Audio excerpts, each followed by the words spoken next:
Welcome to the first season of our law firm podcast, where business and law met in the fintech field. My name is Marcin Daszak and I'm your guide to the world where innovation meets money. Today we have prepared for you three topics related to the payments institution comparison, VASP and CASP comparison and legal requirements.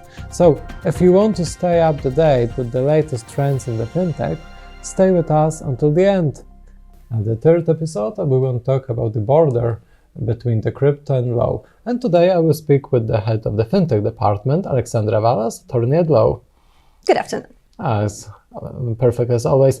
Today we want to talk about the very interesting topic, in my opinion, about the CASP. License CASP, very interesting theme in the crypto topics.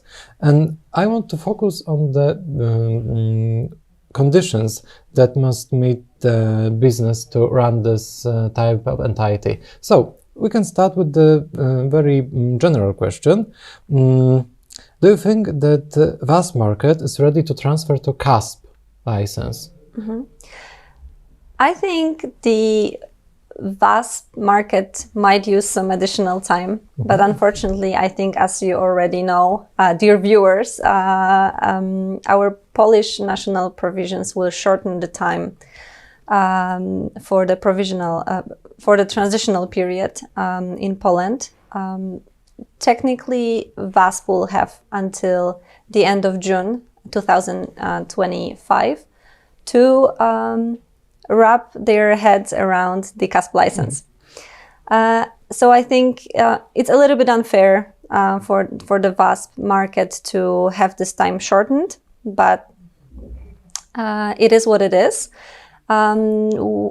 Fortunately, we have a lot of our clients who are already in preparation for the CASP.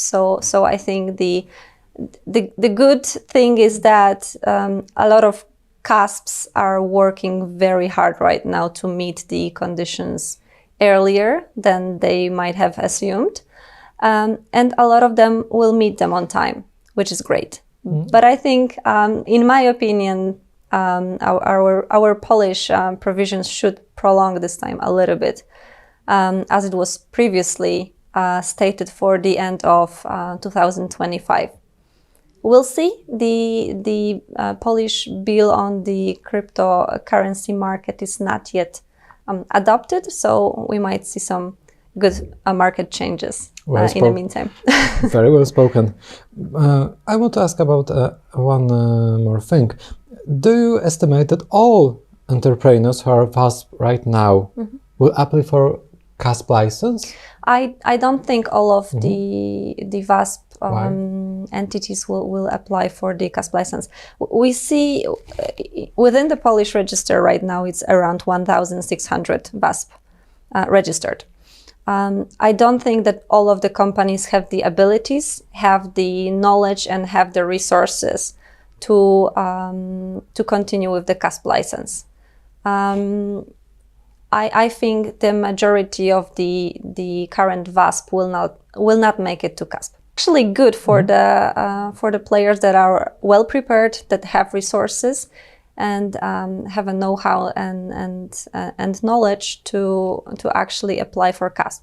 I hope that will make our market a little bit more reliable, and the reputation of the cryptocurrency market will rise. Thank you for that. I want to ask about another thing. Are there any general requirements for entrepreneurs on MiCA grounds? Sure, they are. And they are quite similar to different licensing process. For example, under PSD2. The CASP applicants will need to inject a minimum capital. And that capital really depends on the scope of services that you wish to provide. The minimum would be 50,000 euros and the maximum will be 150. What is important, you will need to inject that capital before you apply for the CASP license.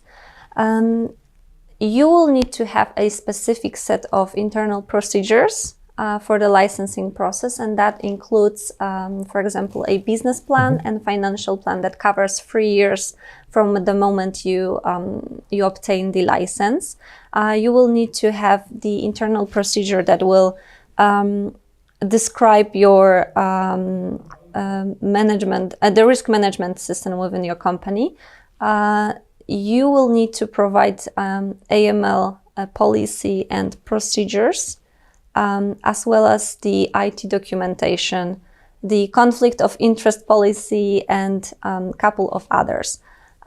We do have a checklist.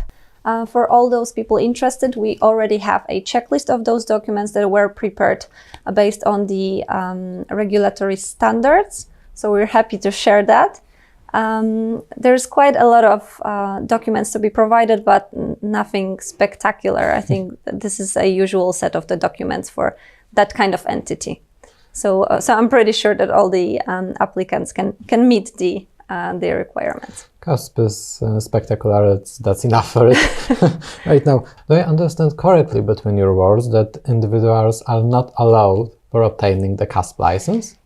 You are right. So the CASP licensing process is reserved for those companies, not the individual people.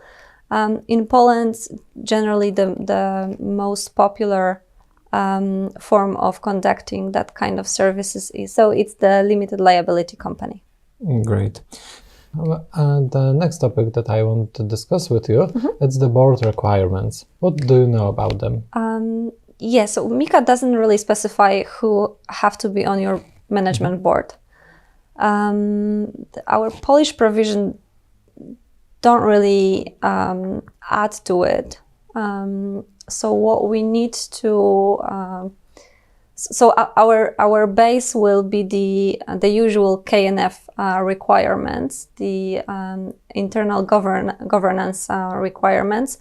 So the management board should consist at least of 2 people, right? The management board has to be of a good repute, a clean criminal record, and collectively have to possess a appropriate knowledge, skills, and experience to conduct cryptocurrency business. So you will need at least 2 people on your management board. At least 1 person have to be a EU resident. We do advise strongly our clients to have somebody who knows the local market and who speaks Polish. This is one of the soft requirements that KNF looks at when assessing the licenses in general in Poland. Great. We need to change the view. Tell me more about the procedure. From your experience, tell me, how long can it take to prepare an application for a CASP license? Sure. So the application within legal offices, I think it would take 1 up to 2 months. And the licensing process itself, MiCA says it's around 3 calendar months, but we do anticipate that might be that there might be some changes, and that the licensing process might be prolonged a little bit. But as a starting base, I think 3 months. 3 months is given to KNF to assess the licensing process. So let's keep it that way. 3 months. Seems fair. What about the regulator? Tell me, from your point of view, from your perspective, what do you think? How long it could take the regulator to process the application? I think what we know already is that KNF is setting up a good base of employees who are gonna process the motions, the applications. MiCA gives them 3 calendar months. From our experience, I think it's fair to say that the application will be prolonged. I think it's fair to say it's going to take from 3 to 6 months. And this is because our Polish regulator likes to ask additional questions. And therefore, the time needed for the applicants to respond will just prolong the overall process. I think we have to be somewhere in between 3 to 6 months. Great. Tell me, perhaps it is just like it, the most of the details are in the Polish Act of Crypto Assets. Not really, actually. In regards to the CASP application, our Polish legislation doesn't give much insight.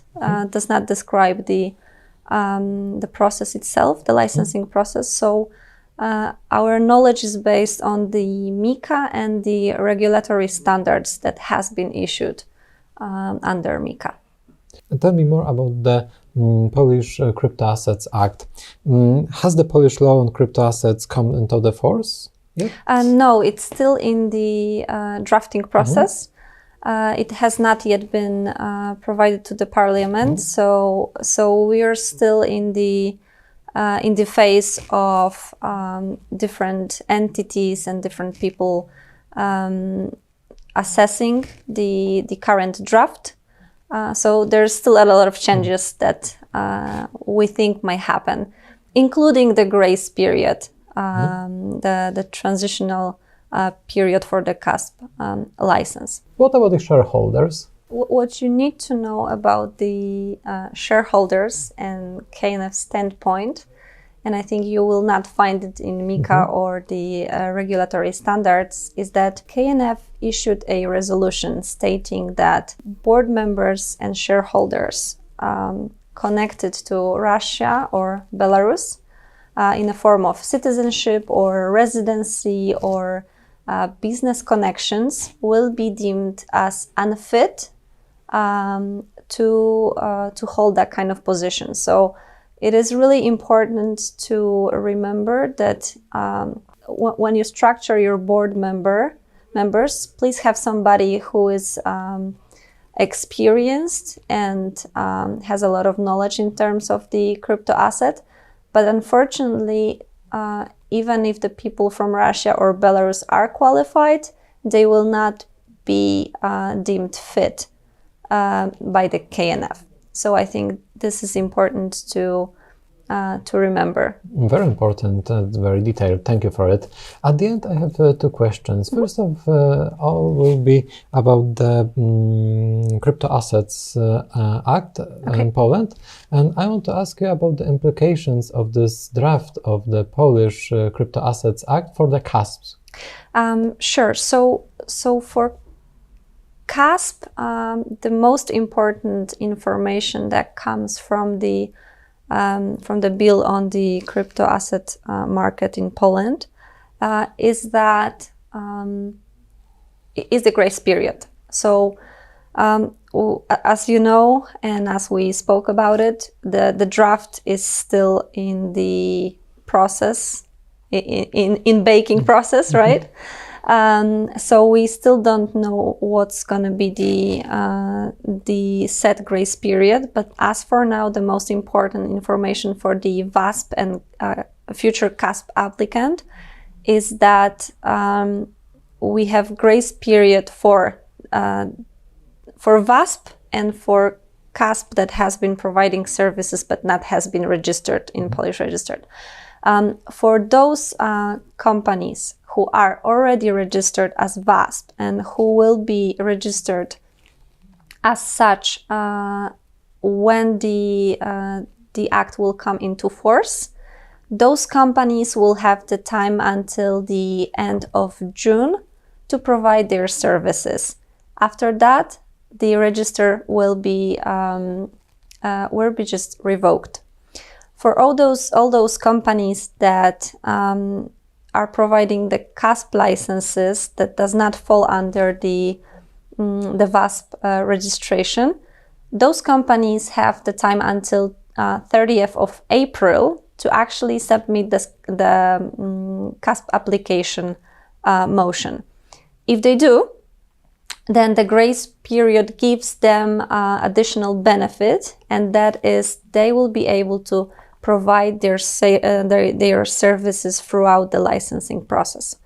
So I think this is the great benefit that the companies could get if you apply before the end of April, and the KNF confirms it has received your motion, then you will be able to provide the servicing throughout the licensing process. Please tell me more about the passporting. This term was frequently used by us in our last meeting. So I just want to know, is it related to the CASP entities right now? Or there will be? Yes, it will work pretty much exactly in the way that we described under the PSD2. So once you notify your regulator, you will be able to provide services throughout the entire European Union. And what do you think about it? Is it a good resolution for the market, or? Yes, I think I think the cryptocurrency market itself is very wide and very, very worldwide, actually. So I think it's a great idea that you will just shorten the amount of paperwork that you need to submit in order to provide services throughout our EU. So great, thank you. We covered the agenda. I asked all the questions I had for you. You were great as always. Thank you. And see you until next time. Thank you.